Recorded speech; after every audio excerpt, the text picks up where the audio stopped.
இதுக்கு முன்னால் நீ நெல்லு குத்துனத பார்த்தே இல்லையா? என்ன அதிசயமா பாக்குற? பாத்துருக்கேன். இந்த நெல்ல குத்தும் போது தம்மு தும்முன்னு சத்தம் வருதே, அது உலக்கையில இருந்து வருதா உரல்ல இருந்து வருதா? ஸ்டாப்.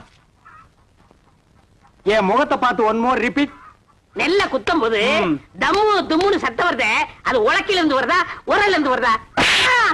ஏன் நடிச்சீங்க? இப்ப நான் அடிக்கும் போது பலான்னு ஒரு சத்தம் வந்தது. அது என் கையில இருந்து வந்ததா உன் கன்னத்துல இருந்து வந்ததா? இந்த மாதிரி கேனப்பைய கேள்வி எல்லாம் கேட்டா உன்னை அடிச்சே கொண்டு விடுவேன். நீங்க அடிச்சே கொன்றுவீங்க தெரிஞ்சுதா? 2 லட்சத்துக்கு இன்சூரன்ஸ் பண்ணி வந்திருக்கேன். இப்ப என் உயிரோட மதிப்பு 2 lakhs.